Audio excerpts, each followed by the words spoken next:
शेवटचा दिस गोड व्हावा. पौष महिना सुरू झाला. एका एकादशीला श्री तुकाराम महाराजांनी कीर्तनात अभंग म्हटला. तुम्ही सनकादिक संत, म्हणविता कृपावंत, एवढा करा उपकार, देवा सांगा नमस्कार. भाकावी करुणा, विनवा वैकुंठीचा राणा, तुका म्हणे मज आठवा, मूळ लवकर पाठवा. श्रोते निरूपणात तल्लीन होऊन गेले होते, पण अभंगाचा खरा अर्थ फक्त 14 जणांनाच समजला. तेव्हापासून ते जेवण खाण विसरून तिथे राहू लागले. हळूहळू पौष सरून माघ लागला.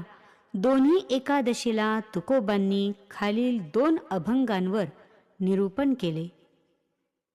माघ शुद्ध एकादशीला या अभंगावरती त्यांनी निरूपण केले. शोधिताची नये म्हणून ओळंगितो पाय, आता दिसो नये जना, ऐसे करा नारायणा. परतोनी मन गेले ठाईच मुरोन, विसरला तुका बोलो चालो झाला मुका. माघ कृष्ण एकादशीला त्यांनी या अभंगावरती पुढे निरूपण केले. गरुडाचे पायी ठेवी वेळो वेळा डोई, वेगी आणावा तो हरी, मज दीना ते उद्धरी. पाय लक्ष्मीचे हाती म्हणून येतो काकुळती, तुका म्हणे शेषा, जागा करा ऋषिकेशा. ही निरूपणे ऐकल्यावर तर श्रोत्यांची खात्री झाली की आता या महापुरुषाचा सहवास फारच थोडा उरला आहे. एकदा कीर्तनात ते म्हणाले, आपुल्या माहेरा जाईन मी आता, निरोप या संता हाती आला. सुखदुःख माझे ऐकिले कानी, कळवळा मनी करुणेचा. करुणी सिद्ध मूळ सांडले भातुके, एती दिसे एक न्यावयासी. त्याच पंथी माझे लागलेसे चित्त, वाट पाहे नित्य माहेराची. तुका म्हणे आता येतील न्यावया, अंगे आपुलिया माय बाप. फाल्गुन शुद्ध एकादशीचा दिवस उजडला. रात्री कीर्तनात ते म्हणाले, शंख चक्र गदा पद्म, पैल आला पुरुषोत्तम. नाभी नाभी भक्तराया, वेगी पावलो सर्वया. दुरुणी येतो दिसे दृष्टी, धाके दोष पळती सृष्टी. तुका देखोनी एकला, वैकुंठी हुनी हरी आला. त्यावेळी त्यांनी कीर्तनात सर्वांना उपदेश केला की आता तरी पुढे हाची उपदेश, नका करू नाश आयुष्याचा. 4 दिवसांनी होळीचा सण आला. लोकांनी रूढीप्रमाणे तो साजरा केला खरा, परंतु देहूमध्ये कुठेच उत्साह नव्हता. पौर्णिमा उलटून गेली. धुळवडीच्या रात्री कीर्तन आटोपल्यावर तुकाराम महाराज साथीदारांसह बऱ्याच उशिरापर्यंत जागत बसले होते. ते आज गप्प गप्प होते. रामेश्वर भट्टांनी त्यांना विचारले तेव्हा ते एवढेच म्हणाले, पैला आले हरी, शंख चक्र शोभे करी. गरुड येतो फडत्कारे, नाभी नाभी म्हणे त्वरे. गड्यांनो, मला वैकुंठीचे बोलावणे आले आहे. माझाही जीव माहेरी जाण्यासाठी आसुसला आहे. उद्या मी इथून प्रस्थान ठेवीन. या लोकीचा आता ऋणानुबंध संपला. आता माझे अभंग हेच तुमच्यासाठी मार्गदर्शन करतील. तुम्ही दुःखी होऊ नका. एकमेकांशी प्रेमाने वागा. प्रेम आणि भक्ती हीच संपत्ती मी तुमच्यासाठी ठेवून जात आहे. या परते तुम्हाला देण्यासाठी मजपाशी आणखी काही नाही. असो, पूर्व उजळू लागली आहे. स्नाने करून विठ्ठलाची अखेरची पूजा आरती करू आणि नदी काठी जाऊ. पण मी एक वचन देतो की मी जरी देहाने या लोकी नसलो तरी जो कुणी एक भावाने मला आळवील त्याला मी अवश्य स्वप्नात भेट देईन. असे सांगून ते उठले. तेव्हा सर्वच उठले. त्यांनी स्नाने उरकली, विठ्ठलाची पूजा व आरती केली. तुकाराम महाराज घटकाभर देवाकडे पाहत तटस्थ झाले. मग भानावर येऊन त्यांनी टाळ हातात घेतले, खांद्यावर विणा घेतली, एक गोधडी अंगावर पांघरली. विठ्ठल विठ्ठल असे म्हणत ते चालू लागले. सर्वजण जेव्हा इंद्रायणीच्या काठी आले तेव्हा तिथे फार गर्दी झाली होती. अचानक श्री तुकाराम महाराजांना आवलीची आठवण झाली. तिचे प्रेम आठवले व रागही आठवला. मग त्यांनी एकाजवळ तिला निरोप पाठविला की मी आता वैकुंठाला जात आहे, तरी तू असशील तशी ये, आपण दोघेही हरीजवळ जाऊ.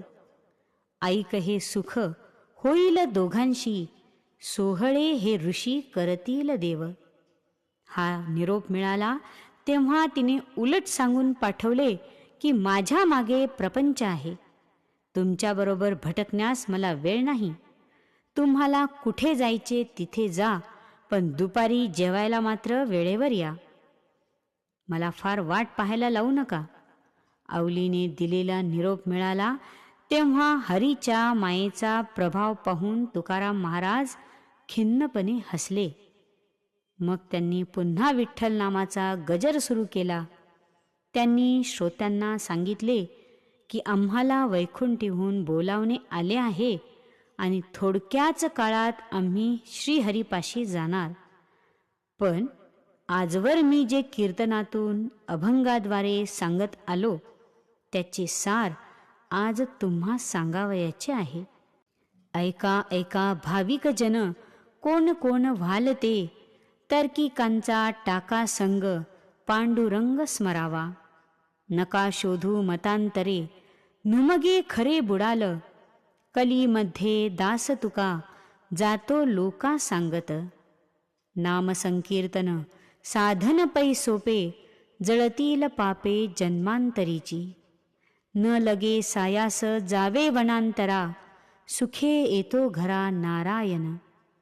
असे बोलत असतानाच त्यांना नजरेसमोर अंतराळी श्रीकृष्ण, रखुमाई, गरुड व विमान दिसू लागले. ते सर्व श्रोत्यांना म्हणाले, आम्ही जातो आता, कृपा असो द्यावी, सकळा सांगावी विनंती माझी. वाढवेळ झाला उभा पांडुरंग, वैकुंठी श्रीरंग बोलावितो. अंतकाळी विठो आम्हासी पावला, कुडी सहित झाला गुप्त तुका. आम्ही जातो आमुच्या गावा, आमुचा रामराम घ्यावा. तुमची आमुची हेची भेटी, येथून या जन्म तुटी. आता असो द्यावी दया, तुमच्या लागतसे पाया. येता निजधामी कोणी, विठ्ठल विठ्ठल बोला वाणी. रामकृष्ण मुखी बोला, तुका जातो वैकुंठाला. अशा कीर्तन रंगात सर्व श्रोते रंगले असतानाच अकस्मात आकाशात हजारो सूर्य एकाच वेळी उगवावेत असा प्रचंड तेजस्वी प्रकाशाचा केवढा तरी लखलखाट झाला. त्या सरशी भीतीने सर्व श्रोत्यांचे डोळे मिटले गेले. तरीही मिटलेल्या पापण्यातूनही प्रकाशाची जाणीव होतच होती.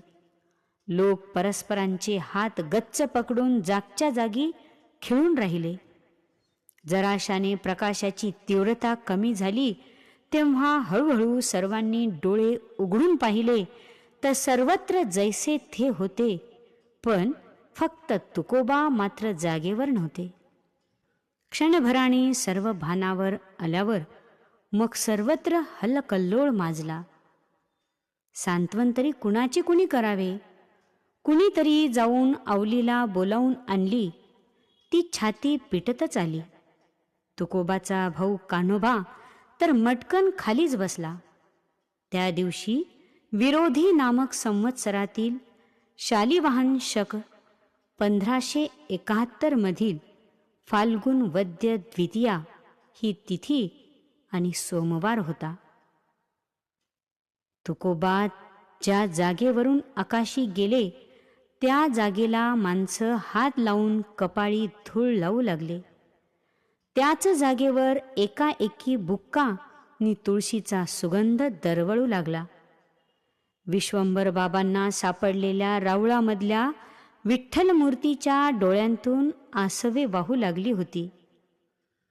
गावोगावी सांगावे गेले, वारकरी आले, भजनी गोळा झाले, सखे सोयरे धावले, संत महंत जमा झाले. ज्या जागेवरून तुकोबा एकाएकी नाहीसे झाले, त्या जागी अबीर, बुक्का, गुलाल, तुळशी यांची उधळण करीत उरी न मावणारे दुःख ओसंडीत दंडवत घालू लागले. रामेश्वर भट्ट यांना आपले अश्रू आवरणं कठीण झालं होतं. त्या जागी त्यांनी साष्टांग नमस्कार घातला, हाती तबक घेऊन त्यात कापूर लावला. ते तबक थरथर त्या हातांनी ओवाळून म्हणू लागले, आरती तुकारामा, स्वामी सद्गुरु धामा, सच्चिदानंद मूर्ती पाय दाखवी आम्हा. राघवे सागरात पाषाण तारिले, तैसे या तुकोबांचे अभंग रक्षियले. तुकिता तुळनेसी ब्रह्म तुकासी आले, म्हणून रामेश्वरे चरणी मस्तक ठेविले. हा सोहळा पाहण्यास आकाशी देव देवता साधू संत यांनी दाटी केली होती. साऱ्यांनी फुले, बुक्का, तुळशी आकाशी उधळल्या. त्याचा सुगंध अद्यापि दरवळतो आहे, इंद्रायणी वाहतेच आहे.